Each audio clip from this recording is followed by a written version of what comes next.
우리 다 같이 찬양하심으로 예배 가운데 나아가도록 하겠습니다.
할렐루야. 우리 다 같이 사도신경 하심으로 1월 22일 라이드처치 수요 예배를 시작하도록 하겠습니다.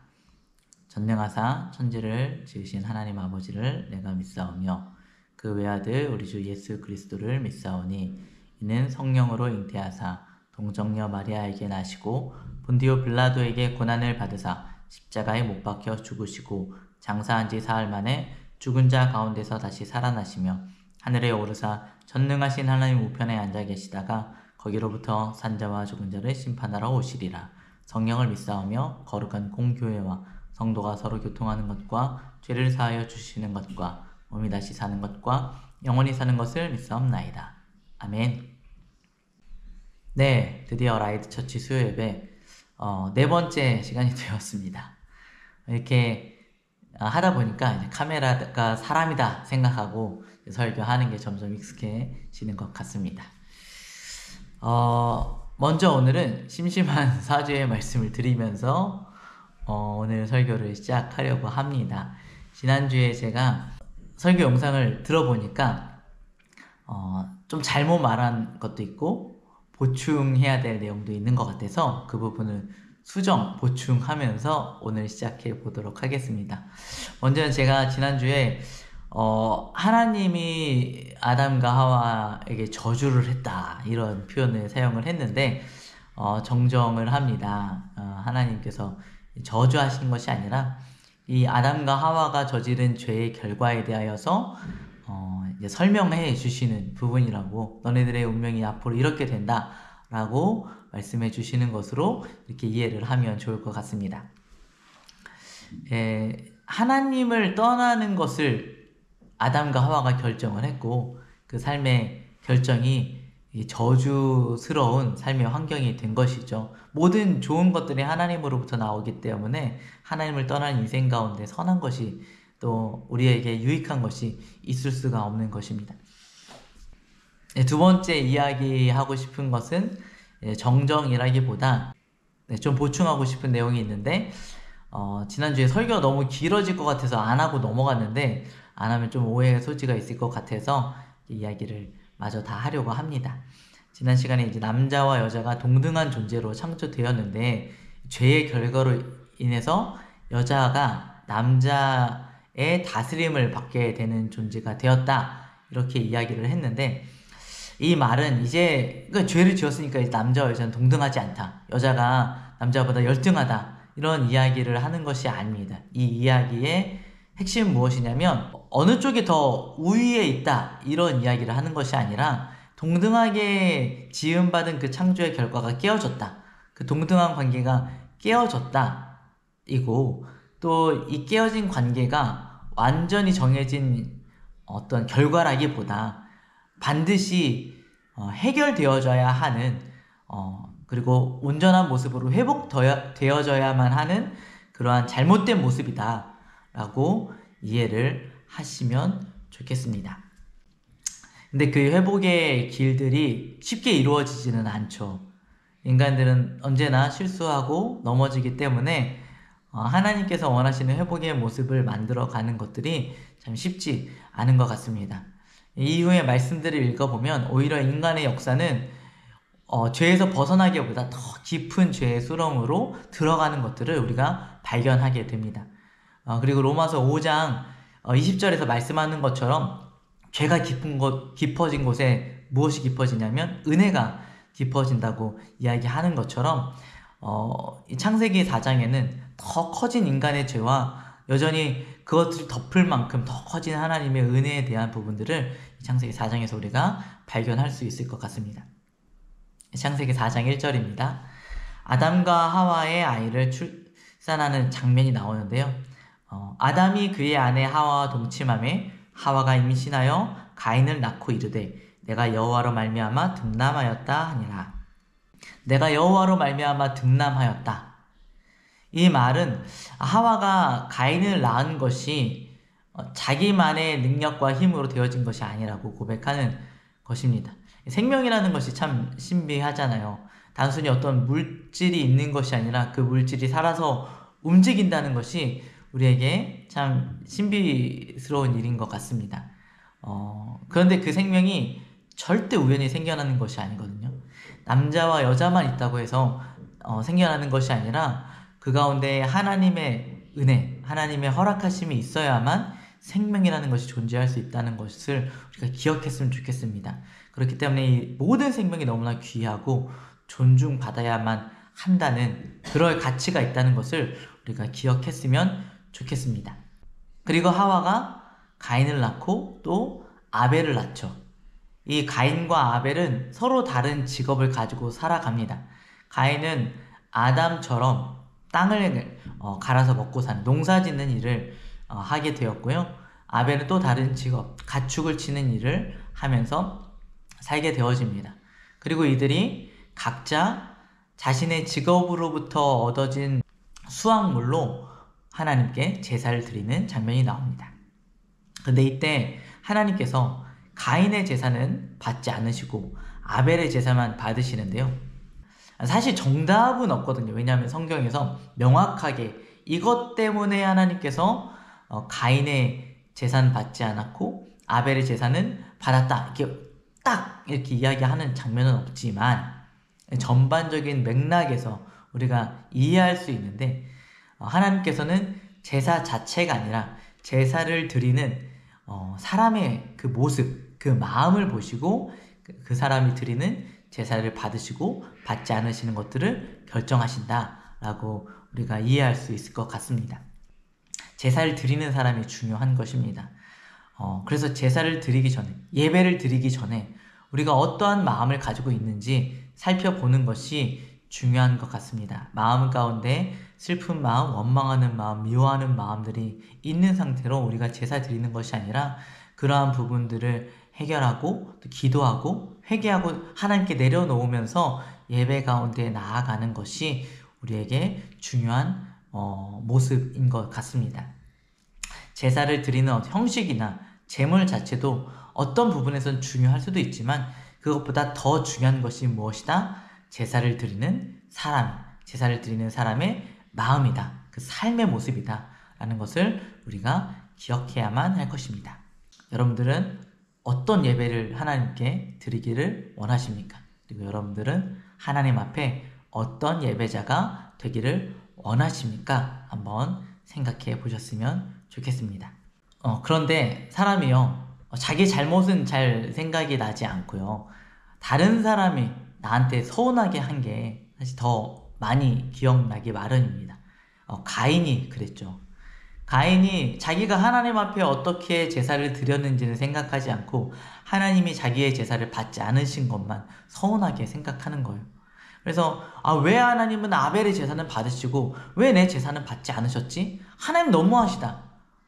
하나님도 믿고 아벨도 믿고 그러한 마음들을 가인이 마음 가운데 품게 되었습니다. 자기 잘못은요, 우리가 깨닫기도 어렵고 깨달아도요 그걸 숨기고 싶고 그냥 넘어가려고 하는 것이 사람의 죄악된 본성인 것 같습니다. 그리고요, 하나님은 그런 인간을 찾아오시는 것이 하나님의 성품입니다. 그런 인간을 찾아와 주셔서 너의 마음과 너의 생각들을 점검해 보아라. 하나님께서 말씀해 주십니다. 그 말씀해 주실 때 우리가 하나님의 음성에 잘 귀를 기울여야 합니다. 그때 하나님께 돌이킨다면 하나님께서는, 좋으신 하나님께서는 반드시 그 사람을 용서해 주시고 다시 돌아올 수 있는 기회와 방법들을 알려주실 것입니다. 4장 6절에서 7절입니다. 여호와께서 가인에게 이르시되 내가 분하여 함은 어찌 됨이며 안색이 변함은 어찌 됨이냐. 내가 선을 행하면 어찌 낯을 들지 못하겠느냐. 선을 행하지 아니하면 죄가 문에 엎드려 있느니라. 죄가 너를 원하나 너는 죄를 다스릴지니라. 죄는요, 항상 기회를 엿보고 있습니다. 우리가 하나님께 마음을 두지 않고 하나님께서 원하시는 삶을 살려는 생각을 품지 않고 있을 때, 말씀에서 멀어졌을 때 죄는 기회를 보고 있다가 그 순간 우리에게 다가옵니다. 우리는요, 나 스스로를 너무 과신하는 그런 습성이 있습니다. 내가 내 감정을 잘 조절할 수 있고 내 상황을 잘 내가 컨트롤할 수 있다라고 생각을 합니다. 하지만 우리의 지나간 인생을 한번 살펴보십시오. 정말 그러합니까? 슬픔이 몰려오면 통제할 수가 있습니까? 분노가 치밀어 오를 때 그 분노를 우리가 잘 다스릴 수가 있습니까? 분노가 이렇게 올라오면 그걸 어딘가에든 쏟아내야만 우리가 그 분노가 풀리죠. 그것이 우리의 한계입니다. 죄를 다스리는 것이 너무나 어렵습니다. 죄를 다스리는 유일한 길은 하나님 앞에서 우리가 정직해지는 것입니다. 내 한계를 인정하고 하나님 도와주세요. 하나님이 도와주셔야만 이 상황들을, 이 감정들을, 이 문제들을 내가 해결할 수가 있습니다. 하나님의 도움을 구하는 마음으로 항상 나아가야만 우리의 어려운 마음들을 해결할 수 있는 것입니다. 아담을 찾아오신 하나님께서는요, 가인에게도 동일하게 찾아와 주셨어요. 그리고 동일하게 오늘 우리의 삶 가운데도 하나님은 찾아와 주실 것입니다. 그런데 가인은요, 스스로 하기 쉬운 결정을 내립니다. 화가 났으니까 그 화를 그냥 풀어버린 거예요. 방향도 잘못됐어요. 가인은 하나님께 화가 났는데 그것을 자기 동생에게 풀어버리는 것이죠. 사실 아벨은 가인에게 잘못한 게 없거든요. 그냥 아벨은 하나님을 사랑하는 마음으로 하나님께 정성껏 제사를 드렸을 뿐이고 하나님께서 아벨의 제사를 받아주셨을 뿐인데, 가인은 자기의 제물은 받아지지 않고 아벨의 제사만 받아들여지니까 그냥 시기하는 마음, 미워하는 마음이 아벨을 향하여서 들게 된 것입니다. 저 녀석 때문에 내가 비교를 당해서 내가 창피를 겪었다, 내가 좌절감을 겪었다, 저 녀석 때문이야, 이런 마음이 가인의 마음 가운데 들어온 것이죠. 그리고 가인은 결국 아벨을 불러다가 아무도 보지 않는 곳에서 아벨을 죽이는 죄를 지어버립니다. 최초의 살인이 일어난 것이죠. 하지만 모든 것을 보시는 하나님 앞에 숨길 수 있는 것은 없습니다. 하나님은 다시 가인을 찾아오십니다. 그리고 물어보시죠. 8절에서 10절 말씀입니다. 가인이 그의 아우 아벨에게 말하고 그들이 들에 있을 때에 가인이 그의 아우 아벨을 쳐 죽이니라. 여호와께서 가인에게 이르시되 내 아우 아벨이 어디 있느냐? 그가 이르되 내가 알지 못하나이다. 내가 내 아우를 지키는 자니까. 이르시되 내가 무엇을 하였느냐? 내 아우의 핏소리가 땅에서부터 내게 호소하느니라. 동생이 어디 있느냐? 이렇게 하나님이 물어보십니다. 하나님이 아담을 찾아와 주셔가지고 네가 어디 있느냐? 하나님 물어보시는 것처럼 하나님께서는 가인을 찾아오셔서 네 아우가 어디 있느냐? 이렇게 물어보십니다. 하나님 우리에게 하나님을 의지할 수 있는 기회를 항상 여러 번 주십니다. 그런데 가인은 아담이 그러했던 것처럼 하나님이 주시는 기회들을 지나쳐 버립니다. 그리고 내가 알지 못합니다. 남에게 죄의 원인을 찾는 것처럼 니 탓이야 라고 말하는 것만큼이나 쉬운 것이 무엇이냐면 이게 죄인 줄 몰랐는데요? 이거 죄 아닌데요? 라고 이 죄를 외면하는 것입니다. 나는 모릅니다. 내가 아우를 지키는 자이니까 라고 말하는 것이 참 죄를 회피할 수 있는 쉬운 방법인 것 같습니다. 근데 가인은 아마 몰랐던 것 같아요. 가인은 아우 아벨을 지키는 사람이 되어야 합니다.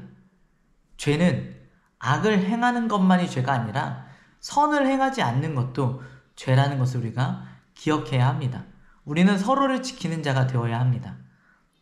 혹여 여러분들의 아벨을 죽이지는 않았다고 할지라도, 그 여러분들의 삶에 있는 아벨에게 해를 끼치진 않았다고 할지라도 그들의 아벨의 상황을 외면하고 못 본 척 지나가고 있었다라면 그건 역시 우리에게 죄가 된다는 사실을 기억했으면 좋겠습니다. 아벨의 피는 땅속으로 들어가서 아무도 보지 못하고 사라져 버렸을지 모르겠지만 그 죄 자체는 사라지지 않고 계속해서 가인의 죄를 고발하고 있습니다. 죄는 시간이 지났다고 해서 사라지는 게 아니에요. 저절로 사라지지 않습니다. 오직 순결하신 예수 그리스도의 보혈로 덮어질 때에만 그 죄가 사라질 수가 있습니다. 가인은 결국에 하나님의 심판대 앞에서 심판을 받게 됩니다. 죄를 선고받아요.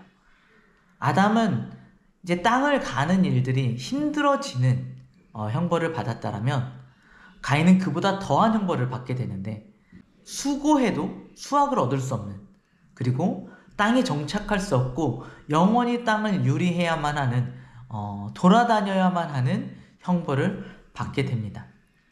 아담은 에덴에서 쫓겨나는 것에서 그쳤지만 가인은 영원히 땅에서 돌아다녀야만 하는 사람이 되어버렸습니다. 가인은 그제서야 하나님께 은혜를 구하기 시작합니다. 너무 늦은 돌이킴이었죠. 그럼에도 불구하고 하나님께서는 가인에게 은혜를 베풀어 주십니다. 죽음에서 벗어날 수 있는 표를 주시죠. 이것은 가인이 무엇을 잘해서도 아니고 가인이 하나님께 무엇을 드려서도 아닙니다. 값없이 주시는, 값없이 생명을 베풀어 주시는 하나님의 크신 은혜입니다. 우리도 그런 은혜를 받으면서 살아가고 있습니다. 그런데 그 은혜를 너무 가볍게 여기곤 하죠. 가인은 그렇게 죄를 뉘우치고 나서 스스로 돌이키고 하나님을 바라보는, 하나님의 말씀을 듣는 그러한 삶을 살아갔을까요? 이어서 등장하는 가인의 족보의 내용들을 보았을 때에 가인이 회개가 아닌 여전히 자기 스스로를 보호하고 스스로의 힘과 능력을 의지하면서 살아가려고 했었던 모습들을 가지고 있었다라고 생각해 볼 수 있을 것 같습니다. 가인이 여호와 앞을 떠나서 에덴 동쪽 놋 땅에 거주하더니 아내와 동침함에 그가 임신하여 에녹을 낳은지라. 가인이 성을 쌓고 그의 아들의 이름으로 성을 이름하여 에녹이라 하니라. 에녹이 이랏을 낳고 이랏은 무후야엘을 낳고 무후야엘은 무드사엘을 낳고 무드사엘은 라멕을 낳았더라. 라멕이 두 아내를 맞이하였으니 하나의 이름은 아다요 하나의 이름은 실라였더라. 아다는 야발을 낳았으니 그는 장막에 거주하며 가축을 치는 자의 조상이 되었고 그의 아우의 이름은 유발이니 그는 수금과 퉁소를 잡는 모든 자의 조상이 되었으며 실라는 두발가인을 낳았으니 그는 구리와 새로 여러 가지 기구를 만드는 자요 두발가인의 누이는 나아마였더라. 라멕의 아내들에게 이르되 아다와 실라여 내 목소리를 들으라. 라멕의 아내들이여 내 말을 들으라. 나의 상처로 말미암아 내가 사람을 죽였고 나의 상함으로 말미암아 소년을 죽였도다. 가인을 위하여는 벌이 7배일진데 라멕을 위하여는 벌이 77배이리로다 하였더라. 가인은 땅을 유리하며 살아가라는 하나님의 말씀을, 하나님의 처벌을 인정하지 않고 아들의 이름으로 성을 쌓고 그 성에 정착하는 삶을 살아갑니다. 그리고 어떻게 보면 눈부신 문명을 이루면서 살아갑니다. 그런데 그 가운데에 안타깝게도 하나님의 이름, 하나님의 영광, 하나님의 은혜는 나타나지 않습니다. 오히려 그 반대로 그 가인의 6대손인 라멕에 이르러서는요, 자기만을 위하는 굉장히 이기주의적이고 또 폭력적인 그러한 모습들이 드러나게 됩니다. 나아가 하나님을 대신해서 스스로를 보호할 수 있다라고 이야기하는, 스스로의 권리를 스스로 주장하는 그러한 모습이 나타납니다. 하나님의 은혜는 온 땅을 덮을 만큼 크지만요, 그 은혜를 받을 수 있는 것은 그 은혜를 감사함으로 받는 자만이 누릴 수 있는 것입니다. 가인은 그렇게 하나님의 은혜를 누리고 생명을 보존할 수 있었음에도 불구하고 여전히 자기를 생각하고 자기의 생각과 자기의 능력을 주장하며 살아가는 삶을 살아갔던 것으로 보입니다. 하나님의 은혜가 사라진 것 같은 모습이 나타나지만 창세기 4장은 그것에서 끝나지 않습니다. 4장이 끝나기 전 하나님께서는 새로운 시작을 시작하십니다. 바로 셋의 족보를 시작하시는데요. 물론 다음 주에 더 자세히 살펴보겠지만 셋의 족보는 가인의 족보처럼 화려하지 않습니다. 무엇을 발명하고 무엇을 시작하고 그러한 사람들이 등장하지는 않습니다. 하지만 그 가운데에 무엇이 있냐면 여호와의 이름을 부르는 장면이 등장을 합니다. 셋의 아들 때에 이르러서 사람들은 드디어 여호와의 이름을 부르기 시작합니다. 그리고 그 생명이 그들 가운데 있게 됩니다.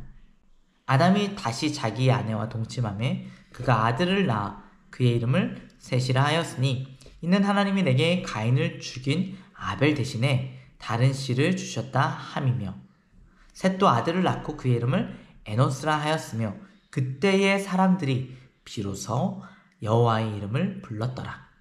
이 시대를 살아가는 우리들은 매일 생각해야 합니다. 그리고 결단해야만 합니다. 내가 어떤 가치를 가지고 살아갈 것인지, 먹고 마시고 입고 타고 사는 그러한 것들만을 바라보게 된다면, 우리의 눈에 보이는 것들만을 바라보면서 살아간다면 그것은 가인의 발자취를 따라가는 것이 될 것입니다.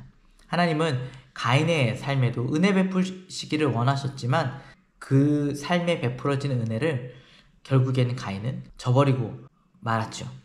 가인에게 베풀어진 하나님의 은혜가 결코 작지 않았지만 은혜에 등 돌린 삶은 그 은혜를 누릴 수가 없습니다. 우리는 보이는 것이 아니라요, 하나님의 음성에 귀를 기울이고 죄가 들려주는 그 소리에 민감하게 반응하고 대적해야 됩니다. 또 하나님을 부르짖는 소리를 내면서 살아가야만 합니다. 그 길이요, 때로는 화려하지 않고 어렵고 지치고 힘들어 보이는 길일 수 있습니다. 하지만 우리가 그 길을 선택해서 가야만 합니다. 그 길을 선택해서 갈 때에 우리는 그 길을 걸어가면서 생명을 누릴 수 있고요, 우리가 미처 알지 못했던 기쁨과 또 유익함들을 누리면서 살아갈 수 있을 것입니다. 매일 하나님 앞에서, 말씀 앞에서 기도하면서 화려한 길, 나를 드러내는 길이 아니라 여호와의 이름을 부르는 생명의 길을 걸어가기로 결단하는 저와 라이드 처치 성도님들 되시기를 주님의 이름으로 축원드립니다. 기도하겠습니다. 하나님 감사합니다. 바쁘고 분주한 삶 가운데서 하나님을 기억하지 못하고 내 눈에 보이는 것들을 따라 나를 드러내고 나를 포장하고 나를 변호하면서 살아갔었던 하루하루를 회개합니다. 하나님 용서하여 주옵소서. 그런 우리에게도 예수 그리스도의 보혈을 허락하시는, 변치 않으시는 하나님의 크신 사랑을 기억하고 다시 하나님께로 돌아가기를 결단합니다. 화려하지 않아도 예수님의 이름을 부르는 생명의 삶을 살아갈 수 있도록 하나님 도와주시옵소서. 예수님의 이름으로 기도드립니다. 아멘.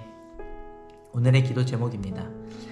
나에게 주어진 형제를 지키는 자로 살아가기 위하여서 또 능동적인 선을 행하면서 살아갈 수 있도록 그 능력을 구하는 기도를 합시다. 매번 크고 작은 죄로 넘어지지만 그때마다 찾아와 주시는 하나님의 은혜에 감사하는 기도를 드립시다. 나를 자랑하고 나를 높이는 길이 아닌 하나님의 이름을 부르는 길을 선택할 수 있도록 기도하기 원합니다. 함께 기도하겠습니다.